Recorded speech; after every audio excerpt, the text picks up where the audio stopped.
Hello, welcome to my channel, Cat's Diamond Painting, or welcome back if you've joined me here before. Today, I am going to be finally making a start on Family Circus. You may have seen on my channel that a couple of weeks ago I unboxed and kitted up this beautiful painting. So I'm really excited to finally get started. I thought I would have started before now, but it's taken me a little longer than I thought to finish up my previous painting. So I'm going to link to my kitting up video of Family Circus. I'm going to try and put one of those little card thingies up above at the top of the screen here. So if you want to go back and check that out, because it's a couple of weeks ago now, you can do so.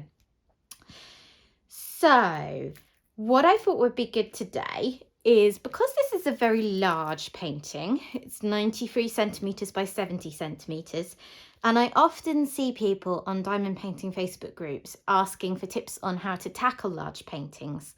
I thought that I would take you with me today while I set this painting up to work on in my workspace the way that I work on paintings. So there are lots of different ways and methods of tackling large paintings out there. I'm by no means an expert, but I can show you what I do in the hopes that that helps some people. So the first thing that I am going to do is I'm going to add a little bit of release paper to this painting. So I'm going to move this up my table so I can get to the bottom. The way that I personally prefer to work on paintings is to go in rows across the painting. The reason that I do it that way primarily is because I do not tend to work on a painting all in one go. So I'll start this painting today. I'll do as much as I feel like I want to do with it. And then at some point I will probably get a little bit bored, switch it out for a different one of my WIPs. And I'll roll this up in a box at that point and switch on to another one. And then I'll come back to this at a later date. And that's what works for me. I know some people like to have lots of WIPs on the go like I do. Some people prefer to do one at a time, and that is all good. Because this is the way I like to do it, I personally find that when I'm going to roll up the painting to put back in the box, it rolls up a lot more neatly and it seems to be less likely to crease the canvas if I've done complete rows. Because I think if I've got bits of diamonds here, there and everywhere, it's sort of, when I've tried to do that in the past, it can add a weird tension to the canvas. It's harder to get it to roll up neatly. So that's the way I do it. I do it row by row. And in order to do that, and also for one of my tips on handling a large painting, just to make the whole project seem more manageable, I like to break it up with release papers. So I buy release papers that tend to come in a standard size. And then I use a paper guillotine like this one to cut the release papers to the size that I like to work on. So if I show you what I've got here, this is the sort of standard size release paper, but I prefer to work in sections half this size. So with my guillotine, I have got previously cut lots of pieces of release paper that I'm going to use to cover the bottom row.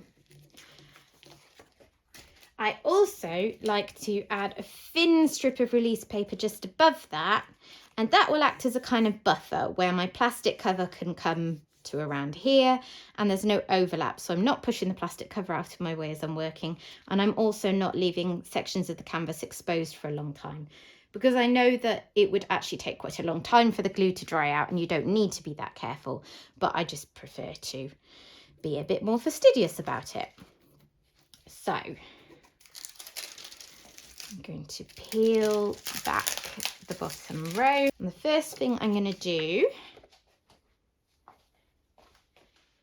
is work out where one of these comes to, and then, excuse me if my voice is moving around, by the way, I'm having to move around the tripod where I've got my phone set up. So now I know the marker that that comes to, I will use one of my long thin pieces to just go one below that.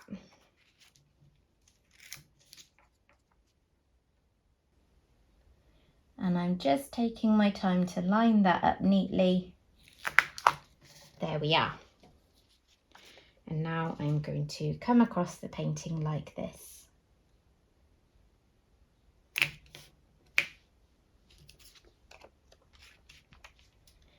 Just lining it up neatly. I will move these around as I'm going, but I'm just setting it up as neatly as I can in the first place. For some reason I keep missing the sticky bit at the bottom. Okay. And I have plenty of release papers, so I can use as many as I want to get through the painting.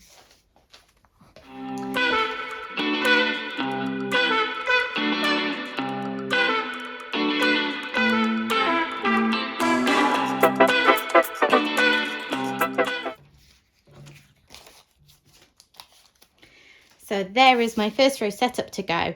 So when I've got this on my easel, which I'll show you in a minute, the plastic cover will come down to around here, so halfway through my buffer row, and then I'll use a cover minder to hold it up out of place. So the next thing I'm going to do is get myself set up on my easel, which is my preferred way of working. A lot of people like to work flat on a table. I think that would be great, to be honest. It would give me a lot more flexibility, but I can't do that because of neck and back and shoulder muscle issues. So I work on an easel, and I'm going to show you how I do that with a large painting. This is my work setup. So I have here my large wooden easel, which I bought around a year ago, and this is fabulous. I would not be able to diamond paint without it with the muscular issues I have. I've got my light pad sitting on here. To give you an idea of scale, this is, I think, an A3 size light pad. So the easel must be around A2, maybe a little bit bigger. This is brilliant too. I really like having a light pad on because it helps avoid eye strain for me. I know that it's not everyone's preferred way of working, but for me it's a must because it's often quite dark in the corner of the room I work on. I also have here a clip-on lamp, which was very cheap, only about £10 on Amazon. So that is my setup. And any diamond painting that I'm working on, I manipulate to fit with this workspace. Right, let me bring in my canvas.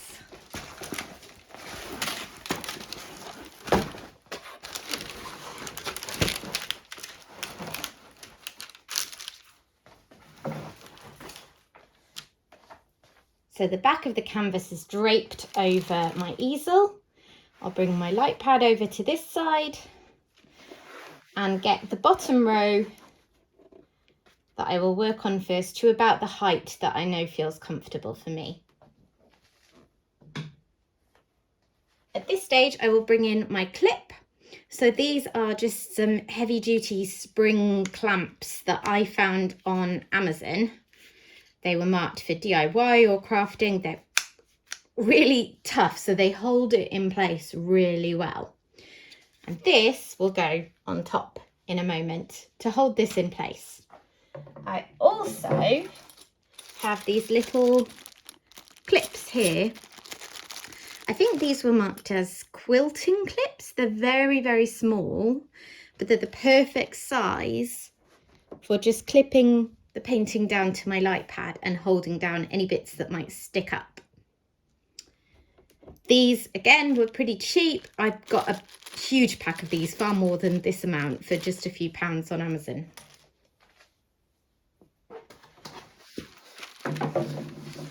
The other thing that I use the quilting clips for is when I need to roll the painting around my foam roller later on.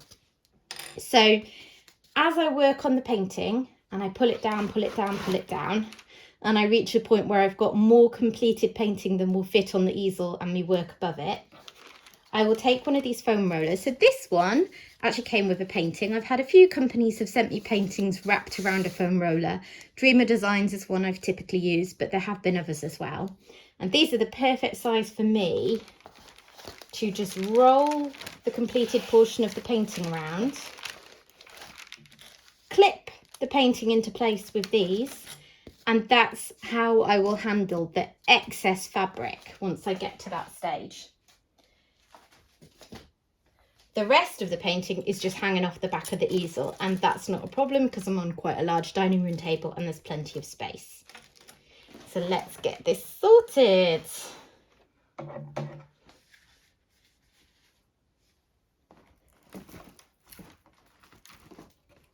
I try not to clip it too tight to the easel just to help avoid creasing.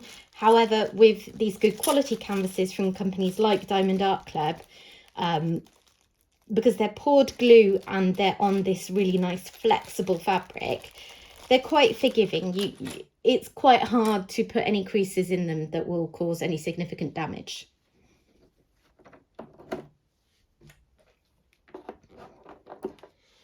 There we are. So I'm all set up and ready to go.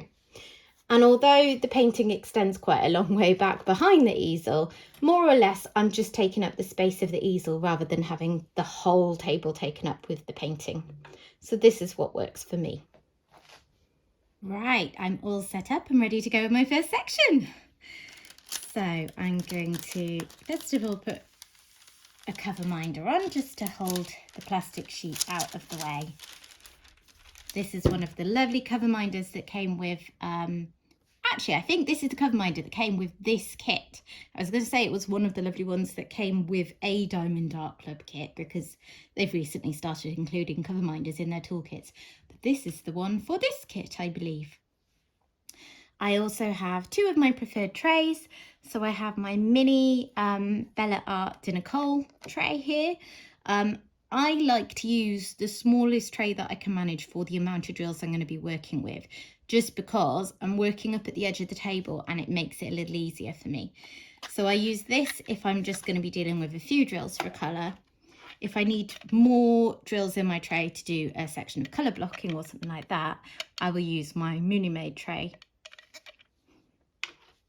I have the pen that I've decided to work with today. I'm not sure how well you'll be able to see that in this lighting. It's a really pretty pen and I don't think it's coming out in the lighting. I don't actually know where this is from. I bought it on a D-Stash site. So it's a Diamond Art Club D-Stash site primarily, but people do sell other bits and bobs on there as well. And it's a mini pen. So it really suits my hands because I've got quite small hands. So yeah. So I'm not sure how big a section I'm going to be able to do today. So I'm not actually going to uncover the whole section. I'm just going to do about half of it for now, because a little bit later on I have to go out for an appointment. I've got to go to the osteopath today because I've been having trouble with my my neck and shoulders, which I'll get into later. So one thing you'll notice is the way I've got this positioned, I can't see the schematic, the key, if you like, of what symbol means what colour. To my right, just out of your view frame, I have all of the drills laid out. So I can see them there, but it can be a little tricky to just look through all of the pots. So you may remember, if you have watched my kitting up video, that my preferred way of working is to copy in my colour photocopier printer type thing, the sticker insert that comes with Diamond Art Club paintings. So I've now got a key of what all the symbols mean, and that gives me an idea where they come amongst my drills, because I tend to just keep them in the DMC order. So that is what I will use while I'm getting used to what the drills are. I tend to find with a painting, once I've worked on them for a while, I kind of get a sort of muscle memory for where they are in my storage. So, you know, I'll see an H on the painting and I'll kind of know where to look within my storage pots. But right now I have no clue. I also have to get out the 4 colours that didn't fit in my main storage kit. So they're just going to be off to the side there. So my first colour is this squiggly one, and it's quite nice for me to be working the right way round because I work on an easel, and I find it's always easier to have the painting lying in portrait mode, if you like, relative to me. But I often work on landscape style paintings where the art is in landscape style. I'm not explaining it very well, but I mean where landscape style being the longer edge of the painting is the way that you look at it. It's the bottom and the top of the painting. But this one's in portrait mode, so I can actually look at it the right way around. Normally, I turn my paintings on the easel. I work on a lot of paintings sideways on, which is another reason why this key is helpful, because I can obviously just move it however I want it. So that squiggly line thing is DMC 754. Here we go.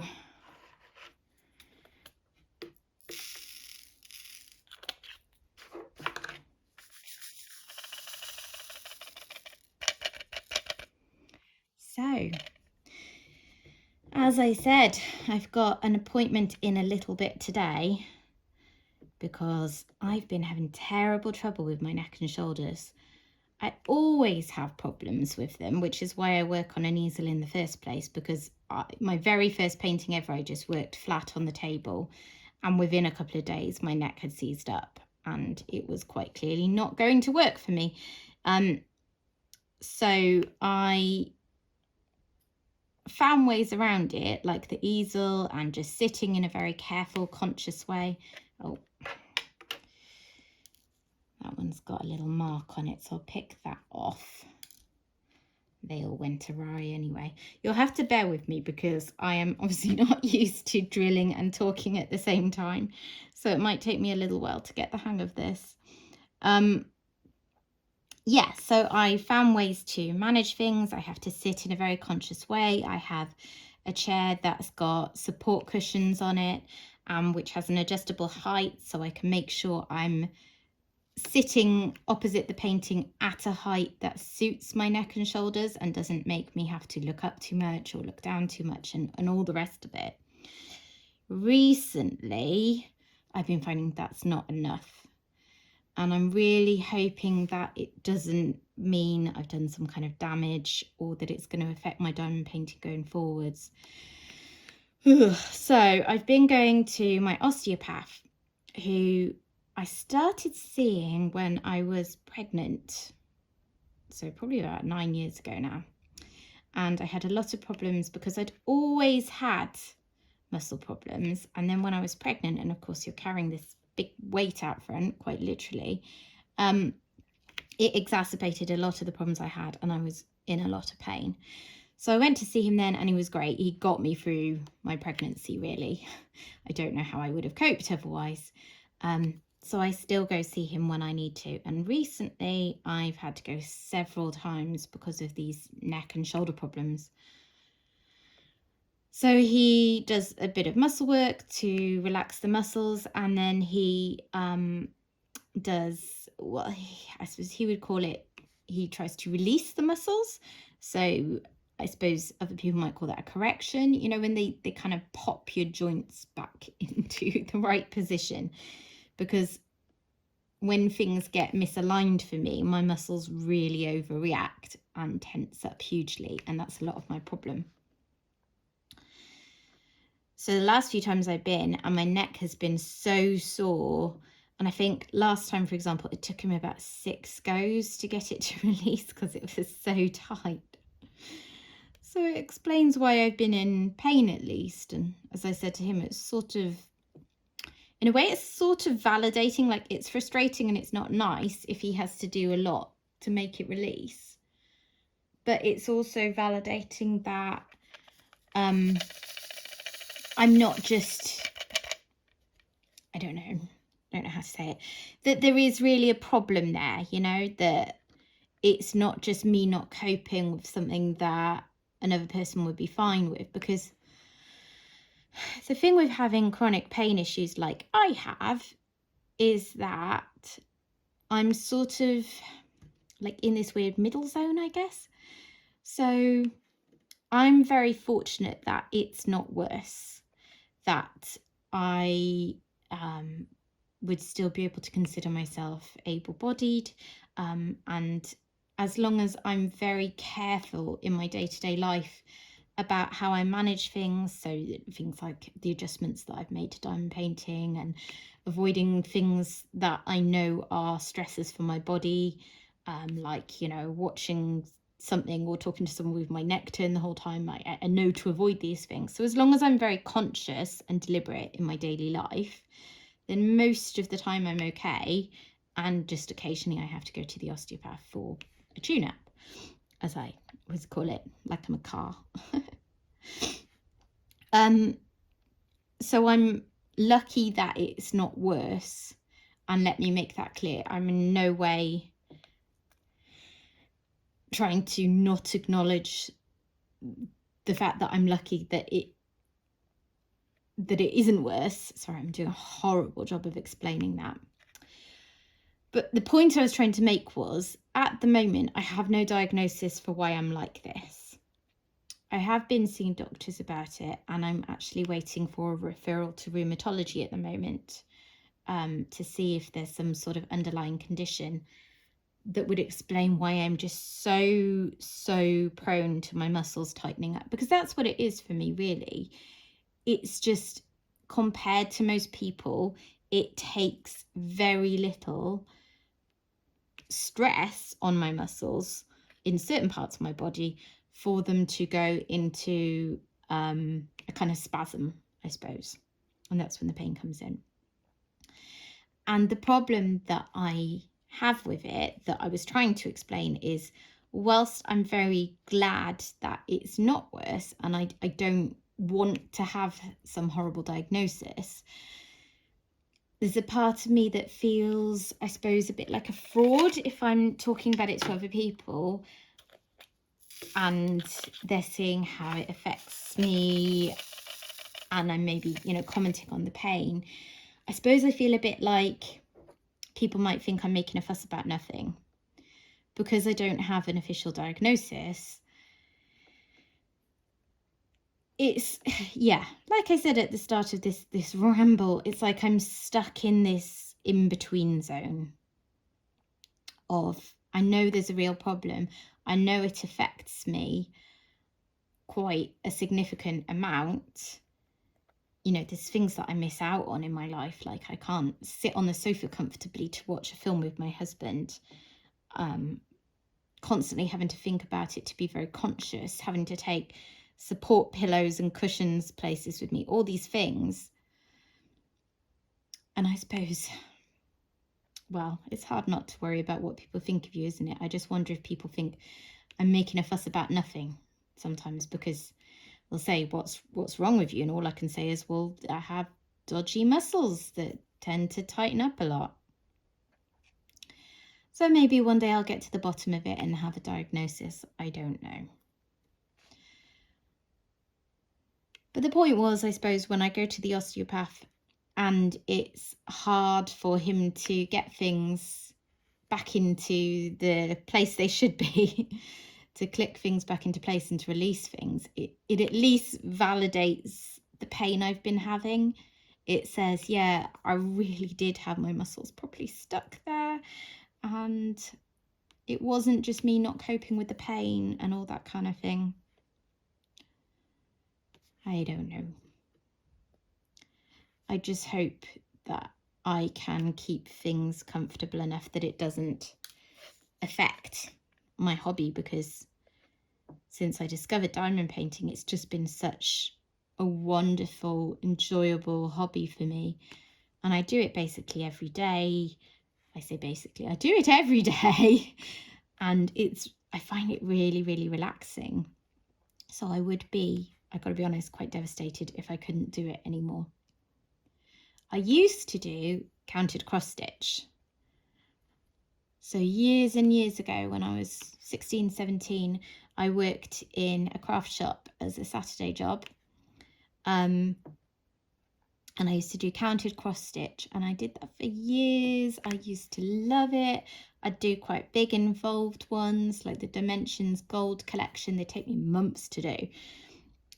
And that was my hobby, and I'd sit and watch TV or something and cross stitch most evenings. But then the exact muscle issues that I've just been talking about put paid to that, because I found that my shoulder couldn't cope anymore with the up and down motion of the needle. So I had to stop. And then when a friend mentioned diamond painting to me a little while ago, because she'd done it, I thought, well, that sounds great. And it took me a little while to get started with it. But once I got one, and I did, you know, the typical thing that a lot of people do, I got a cheap one from Amazon to start off with. So it wasn't the best experience for my first one, but I enjoyed it enough to realise this was something I really wanted to do. And then it all went from there. And actually, if you are interested in seeing the diamond paintings I've worked on, I do have a video up on my channel, which I will link, where I've shown all the paintings that I did in my first year of diamond painting. So that's included on there. So I gave it a go, realised I liked it, and very quickly I was kind of all in. And this is what I do now.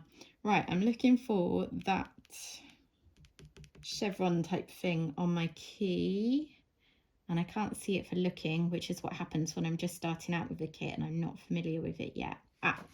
50, 3326.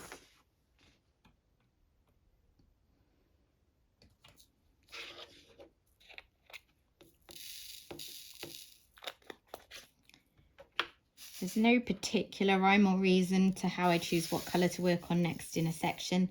I suppose I just look at, well, if I'm multi-placing, I do think about how things are going to lie against each other, and how it makes it easier, and largely work left to right in the section because I'm right-handed, but sometimes a big block of something will seem like the best thing to fill in first.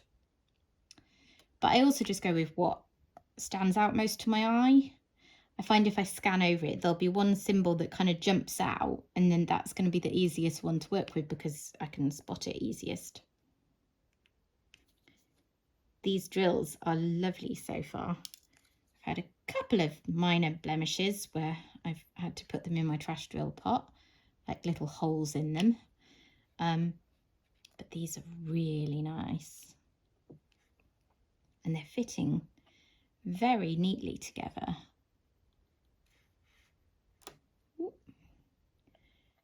This might be a good painting if the drills carry on fitting this nicely together, for me to practice multi-placing with a bigger placer. Because at the moment, I'm only confident with this 4-placer. I have 5, 6 and 7 placers, and I do sometimes use them, but at the moment they slow me down because I have to go so much slower. Which it's just a learning curve and practicing. You know, I was like that with 4 placers at first, but for some reason I'm finding the jump to those harder, and I would really like to be able to do a bigger multi-placer because I'm not a big fan of colour blocking. So small sections like this are great. That's quite enjoyable, and it goes quickly with, you know, any multi-placer, or even if you're single placing really.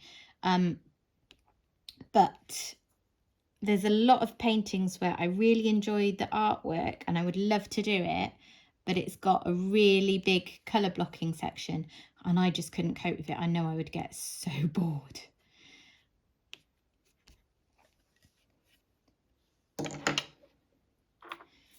So if I could master a larger multi-placer, it would open some of those out to me a bit more.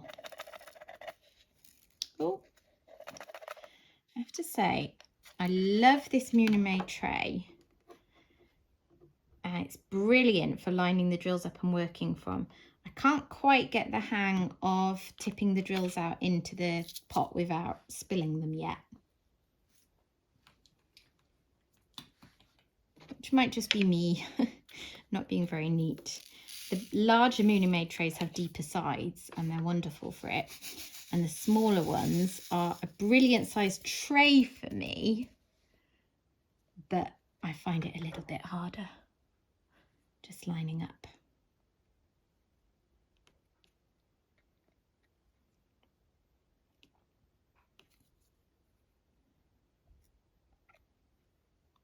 Not lining up, tipping them out. This is a problem I'm going to have trying to talk and diamond paint at the same time. You're going to find I come out with a lot of rubbish. I would like to do more whip and chat type videos on my channel, which is, I mean, this video, I'm not sure how I'll label it yet, but it's kind of part how I set up a large painting and part whip and chat, isn't it? But I'll see how it goes. I think I'm a little daunted about trying to fill any serious amount of time with me just chatting. I can do it once in a while when I've got things on to talk about, but I don't want to bore you.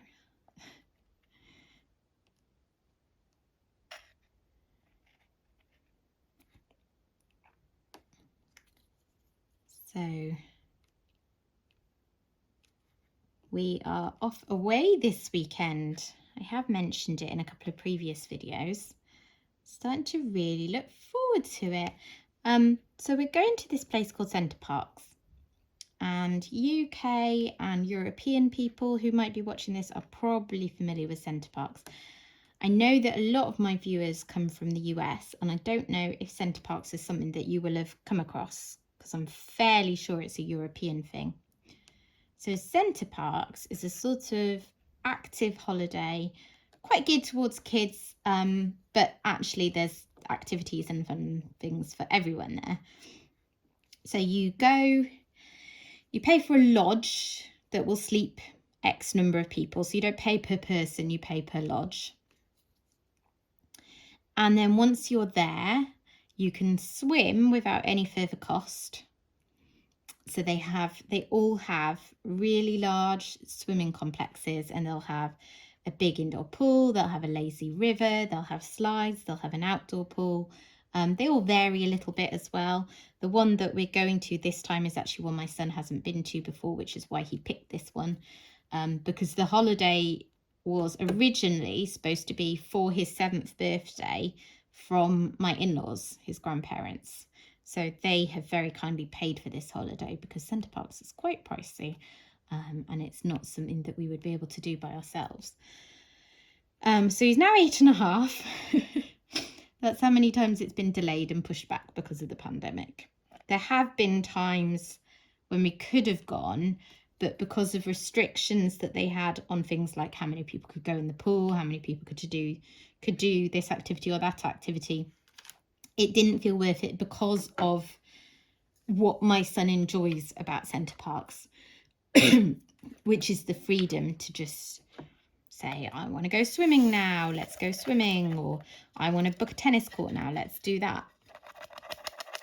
And there are still some limits, like we've had to book on for swimming for each day. We can't just turn up whenever we want like we used to be able to. But it's not too bad. It shouldn't affect the week. Right, what am I looking for? I'm looking for this 483024.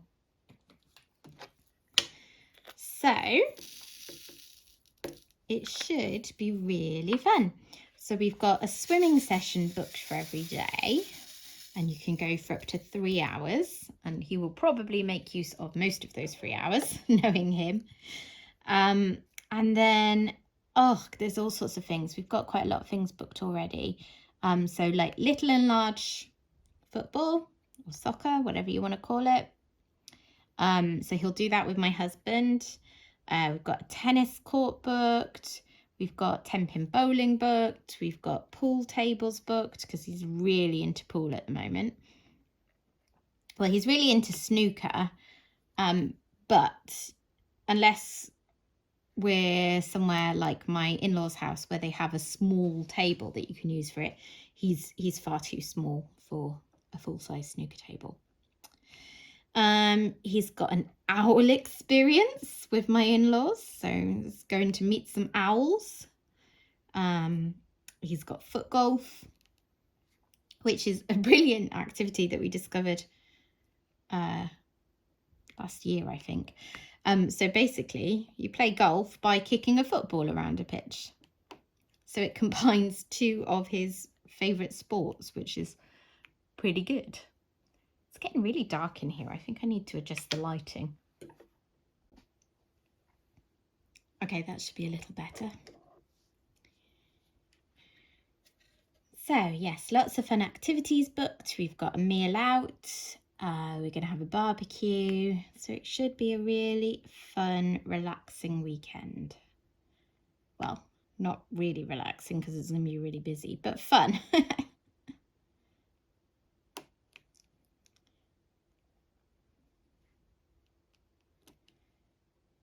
I'm really enjoying this painting already.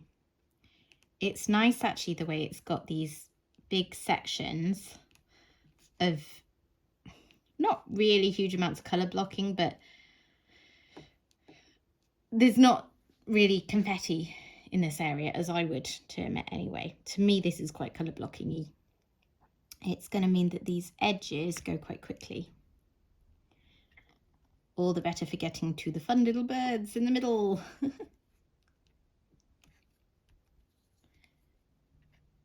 A slightly different angle to normal, so I'm just trying to get my drills neat.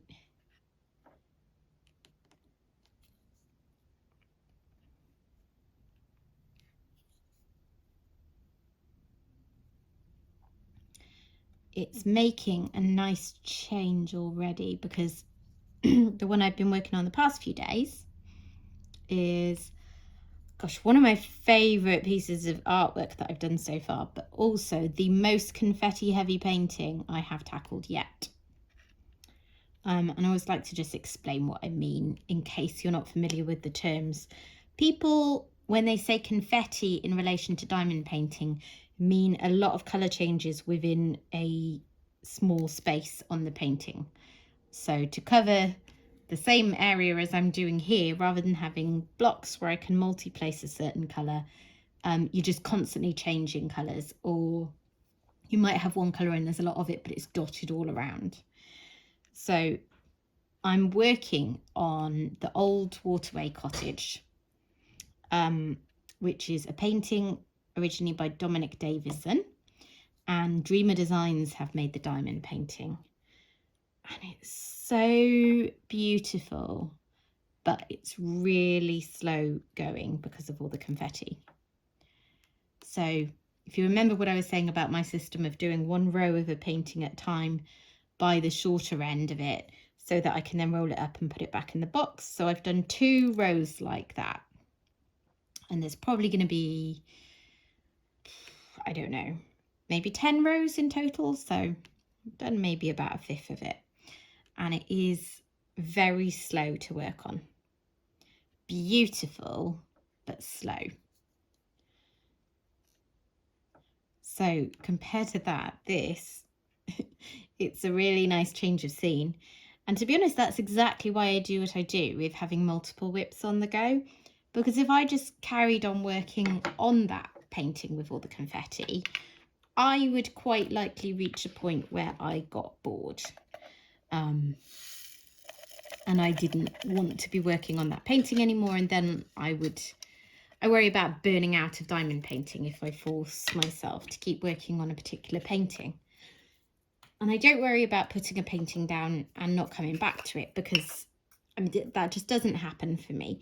When I'm going to start a new painting, I kind of have a real think about what's in my stash and think about what I really want to do most. So I'm always working on paintings that excite me and that I want to work on. What am I looking for? 62. Oh, that's one of the ones in my big pots. So I know that I'll keep coming back to them, and I try and enjoy the process rather than rush. So if a painting takes me 6 months, because I do it in small sections and dip in and out of it, but that means that I don't burn out and I enjoy it, then that is perfect for me. That suits me down to the ground. The reason that I have multiple WIPs on the go is they'll all be quite different. They'll all have something different about them. So I might have one round and several square. I might have one that's quite colour blocking-y and one that's quite confetti. They might be a really different style of art. Colours is a big one, as I've mentioned before, for me. So usually they'll have quite different colourways. So for instance, the old Waterway Cottage is heavy on the greens. So I wouldn't want to be working on another painting with a lot of green right now. But this one it does have some green, but not very much at all. So that's going to mean that whenever I switch between those paintings, it's going to feel like a big change, and that is what I want. So at the moment, I now have this one on the go. I have that one on the go. I've got another one that I got from Evermoment right at the start of my diamond painting career. So it's just annoying me that the line's showing over some of these and not others. It's because I've not done it as slowly as I might have done because I'm chatting, not concentrating as much. So that one is like a kind of fantasy landscape type one that I bought right at the start of my diamond painting journey, and it's on double-sided adhesive. So I don't work on it very often because I do find it hard to work on it as comfortably on my easel because I'm always struggling I can't manipulate it as much because of the double-sided adhesive because I'm worried about affecting the glue. Double-sided adhesive you have to be a lot more careful with because if you bend or fold it around an easel like I've done here, you can sometimes cause something called rivers, which is basically a bubble in the glue because it's a different kind of glue that's a bit cheaper. And when that happens, you have to faff around with a kind of craft knife and cut the air bubbles so that your drills lie straight and all this kind of thing. And it's not my preferred type of glue to work on. It's fine, I'll do it if I like the image, but it's not my preference. So I have that one on the go, and the only thing I don't have on the go at the moment is a round. I finished in Santorini recently, and there's a video on the channel for that, by the way, both kitting up and kitting down. So that was my last round one, and I haven't felt like I really needed to do a round again yet. So when I do, I will kit one up. I've got a couple in mind that I might work on next.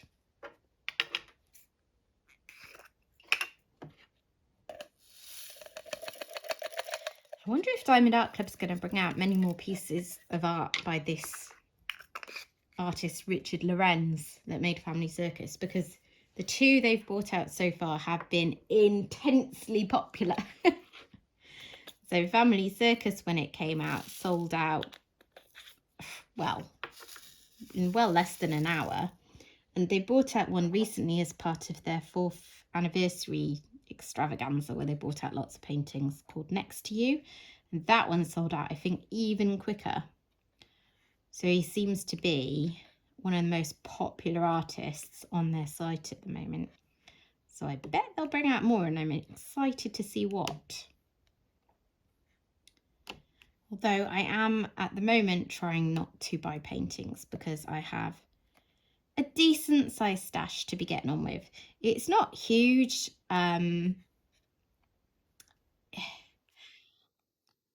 It's sort of middle of the range in terms of size compared to what I see other people talking about.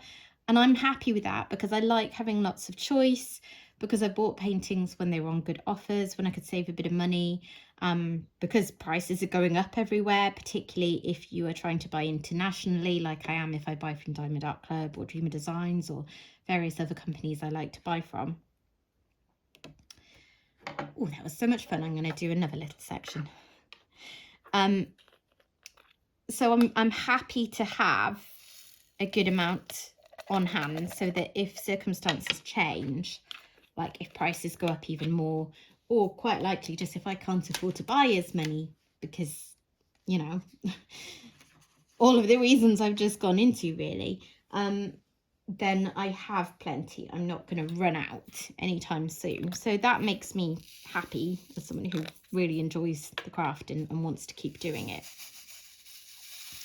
But I had got myself to a point where I was buying too often and probably stretching myself a little bit too much financially at times to buy them.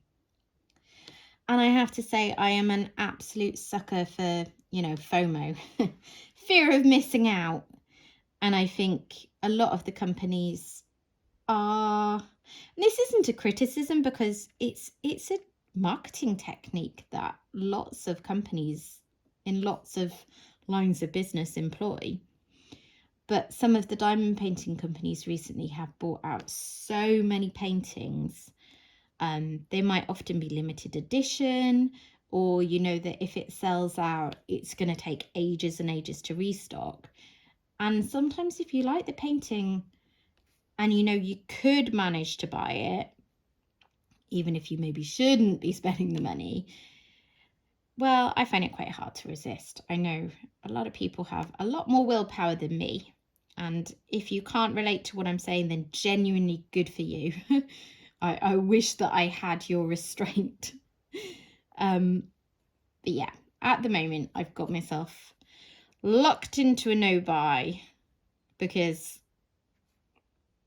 it's almost better if I don't even look at new releases, so I'm not tempted. Because, for instance, if another one came up from this artist, I could easily be tempted. I will say, though, I have a few reward points, so I've got those saved so that if a painting comes up anytime soon that I really, really, really, really, really desperately want, I can use reward points to claim it, which would be nice. This painting I really bought because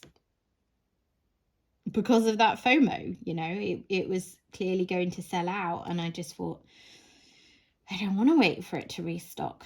And I am very happy that I bought it because I love the painting and I've started to work on it straight away. But I don't like feeling naughty when I buy something and knowing that, I probably shouldn't have.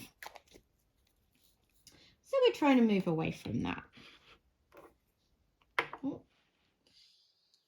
didn't get all my drills out of the tray that time.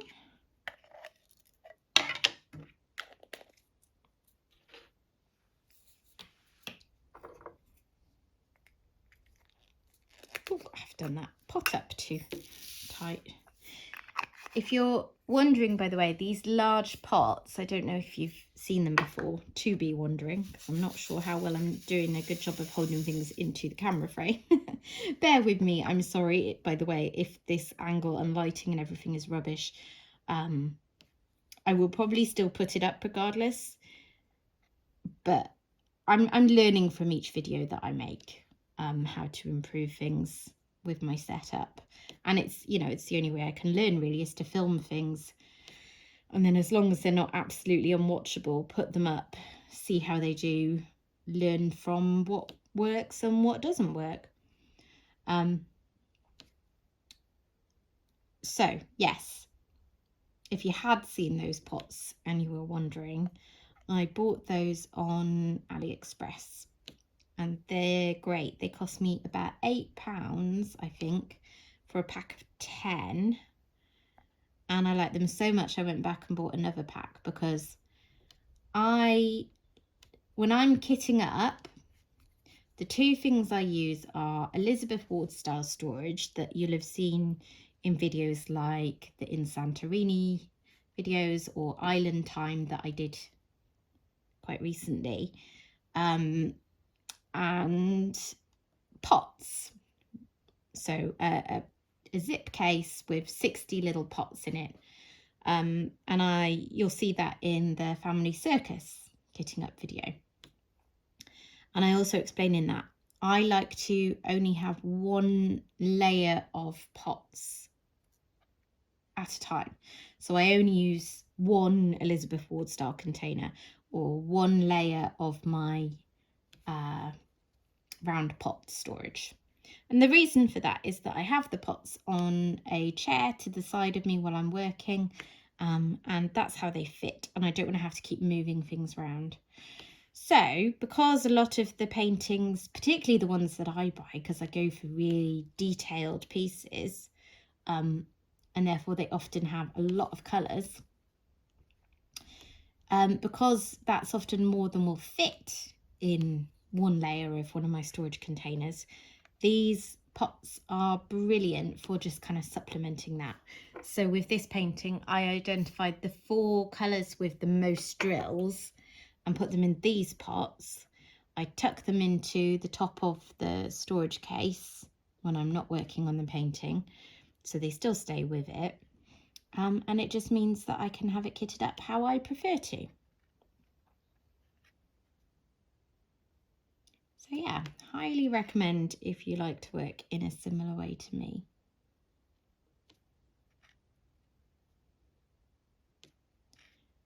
This painting's going to be so much fun. I have seen, I think, one completed painting of it on the Diamond Art Club VIP Facebook group, and it looked fabulous. Because you know how sometimes these companies put up rendering photos, but I mean, they help you decide, but they're still not as clear as seeing a photo of the actual completed painting can be. And I've often thought I didn't want a painting based on the rendering photo, and then when I've seen a photo of the completed work, I've felt very differently about a painting. I'm going to have to go in a moment because I've just realised the time and I need to sort some lunch out so that I can get to my appointment. So I'm going to finish this colour and then I'm going to finish up this video. But you're probably sick of hearing me ramble on anyway, so that's probably not a bad thing. So as I say, I'm going to try and do this kind of whip and chat style video a little more often, but it will very much depend on if I've got anything to chat about. I think the main focus of my channel is probably going to continue to be other styles of videos, but I can only work on paintings so fast, so you know there's a limit to how many kitting up and kitting down videos I can do. There are some diamond painters within the community that I am in absolute awe of how fast they can get through paintings, because it's not a race. There's, you know, no prizes for finishing a painting first, and actually you get better value from it, don't you, if it takes you a while to complete a kit, because you pay the same cost for it regardless. But I just get jealous because there's so many paintings in my stash that I really want to work on, and it's quite hard to choose which one to do next when you know that one's going to tie you up for a while, and then another one you might want to do is going to have to wait. So that's why I want to work on my multi-placing, really, to help get me a bit quicker. There's a bonus extra one popped up on that one. There we are. So I'm going to stop that there. I hope that this video has given you a few ideas about how maybe you could work on larger paintings a bit easier, or just that you found it interesting to see what I do. I'm really enjoying this painting already. I can tell this is where a lot of my day is going to go, which is problematic because I've got a lot of things to do. Never mind. Housework can wait, right? Diamond painting to be done. So I hope that you've enjoyed this. If you have, please consider clicking the like button. Please consider subscribing to my channel if you haven't already. And yeah, I hope to see you here soon. Bye.